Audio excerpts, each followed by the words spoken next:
The next day felt noticeably lighter. Not because circumstances had improved, but because I wasn't carrying them anymore. I spoke less, not deliberately but naturally. I stopped preparing responses in advance. I listened without scanning conversations for problems I needed to fix. I noticed how often I had interrupted my own thoughts to attend to others. How rarely I had allowed myself to simply exist without contributing something useful. They stopped asking for my input the way they used to. Not suddenly but cautiously.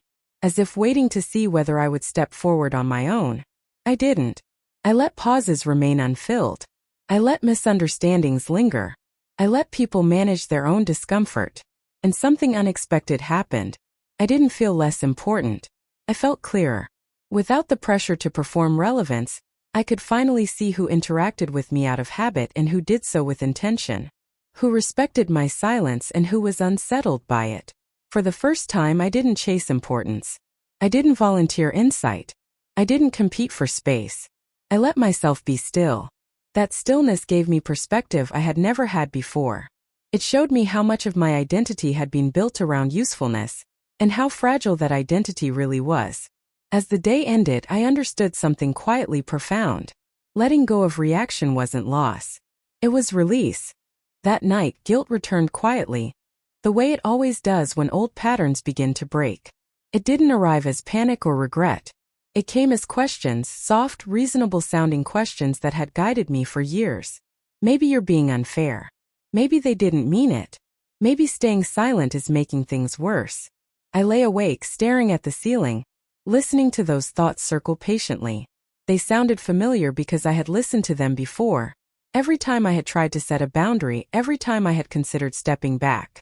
Guilt had always been the mechanism that pulled me back into place. I replayed past moments when I had reacted instead of resting. When I had spoken up, smoothed things over, accepted responsibility for outcomes I hadn't created. I remembered the relief that followed, not relief for me but relief for everyone else. And I asked myself a question I had never asked honestly before. What had changed because of my effort? The answer came quickly and clearly. Nothing essential. The same dynamics returned. The same assumptions formed. The same quiet erasures happened, just delayed long enough for me to believe my effort mattered. Reaction without respect, I realized, is just effort. Feels productive but it leads nowhere. It drains quietly, convincing you that exhaustion is proof of care. That thought settled heavily in my chest. I wasn't feeling guilty because I had done something wrong. I was feeling guilty because I wasn't doing what was expected of me anymore. And that difference mattered. Clarity came quickly after that. I didn't need time to process or analyze what I had just seen. The pattern revealed itself with uncomfortable precision. My reactions had never protected my position. They had only delayed my replacement.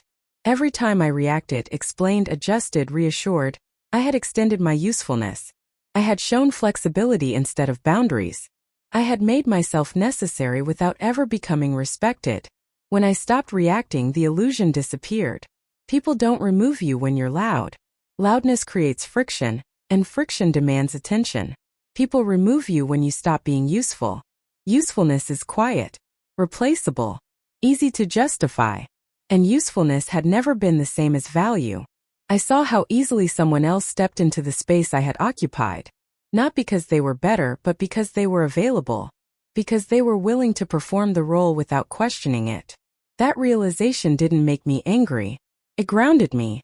I understood then that my silence hadn't caused the change. It had simply removed the final obstacle. Without my emotional labor, there was nothing left to negotiate. Things didn't fall apart without me. They reorganized. And that told me exactly where I stood. By the third day, the consequence finally arrived. Not loudly, not suddenly, but with a calm certainty that told me this moment had been waiting for my silence. I walked into the space already sensing something was different.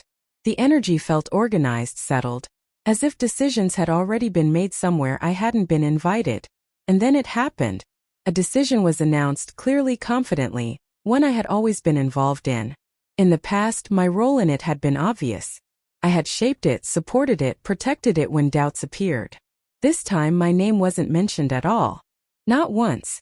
They spoke as if my reaction was no longer required. As if agreement was assumed unnecessary. The discussion moved forward smoothly, uninterrupted, like a machine that no longer needed one of its parts. I felt the familiar sting immediately, that quiet pain of being sidelined without confrontation, replaced without discussion. There was no argument to respond to, no explanation to defend against. Just removal. I stayed still. I didn't interrupt. I didn't ask why. I didn't remind them of my involvement. I listened carefully instead. That's when I noticed something subtle but important. They were watching me. Not openly, but enough to be obvious. A glance here. Pause there. Waiting for a reaction they had learned to expect. Confusion flickered across a few faces when none came. I kept my expression calm, neutral, almost relaxed. That silence unsettled them more than anger ever could have. Anger invites justification. Silence closes the door. The decision moved forward, but the atmosphere shifted. Something invisible had cracked beneath the confidence. In that moment, I understood this wasn't just about the decision.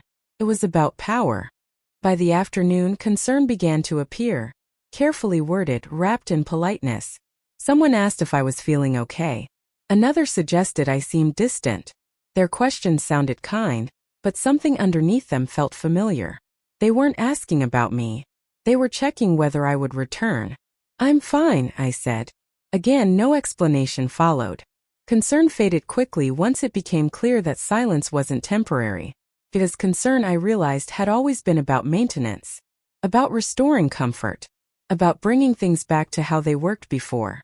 When silence doesn't serve that purpose, it becomes inconvenient. I started to see how much effort I had been contributing without realizing it. How often I had adjusted my tone, my timing, my emotions to make others feel at ease. That effort had been invisible until it stopped. Without my reactions, small tensions remained visible. Awkward moments lingered. People had to sit with discomfort instead of handing it to me to manage. And they didn't like it. What surprised me most wasn't their reaction. It was mine. I didn't feel anxious. I didn't feel guilty. I felt clear. As if a fog I had been living inside was finally lifting. Silence was teaching me faster than words ever had.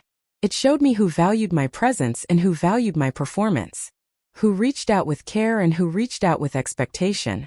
That night, as I sat alone again, I realized something quietly powerful. I had spent years making things easier for everyone else. For once, I was allowing things to be honest. The second day felt different the moment it began. Not louder, not dramatic, just exposed. I walked into the same spaces, saw the same faces, but something had shifted beneath the surface. My silence from the day before hadn't gone unnoticed. It had simply been left unexplained, and unexplained things make people uneasy. Conversations started without me again, but this time there were pauses. Small hesitations where my voice usually appeared. Someone would begin a sentence, stop, then continue as if deciding it wasn't worth waiting for my input. I watched it happen in real time. A comment was made, careless, slightly sharp. Normally, I would have stepped in immediately, softened it, translated it into something safer. That reflex rose in me out of habit. I let it pass. The silence that followed was uncomfortable. The person who spoke shifted in their seat. Another laughed nervously. The moment moved on unresolved. No one thanked me for not fixing it. No one apologized either. That was when I understood something important. My reactions hadn't been preventing problems. They had been hiding them. Later someone said, "You've been very quiet lately." There was no accusation in the words, just confusion. "Yes," I replied calmly. They waited. I didn't explain. That pause, longer than the one before, made the air feel heavier. People are comfortable with answers, even difficult ones. Silence offers none. It leaves responsibility exactly where it belongs. I noticed how quickly the topic changed after that. How fast they moved on once it was clear I wouldn't restore the old balance. And for the first time, I didn't feel the urge to chase it. That realization stayed with me for the rest of the day. I replayed the silence again and again, not with regret, but with curiosity. Why had it felt so powerful? Why had such a small moment unsettled me so deeply? I began to notice patterns I had ignored for years. How often people came to me not for connection but for solutions. How frequently my presence was requested only when something needed to be fixed, explained, or smoothed over. My value had slowly been reduced to function. When I stopped reacting even briefly, the dynamic shifted. People glanced at me more often, unsure of what I would do next. Some seemed uncomfortable, others slightly irritated. Silence had removed predictability, and predictability had been their comfort. I understood then that my reactions had created stability for everyone else but not for me. I had been absorbing tension so others wouldn't have to feel it. And in doing so, I had trained them to expect my effort without offering theirs. That evening I sat alone and asked myself an honest question. What would happen if I didn't step back in tomorrow? The thought felt frightening and freeing. Silence, I realized, was not weakness. It was information. It showed me who depended on me and who actually cared. It revealed how relationships function when I stopped performing emotional labor. And most importantly, it showed me how little space I had allowed myself to exist without explanation. I didn't make a decision that night. I didn't promise change or plan confrontation. I simply allowed the quiet to remain. And in that quiet, something shifted. For the first time, I wasn't managing the room. I was listening to myself.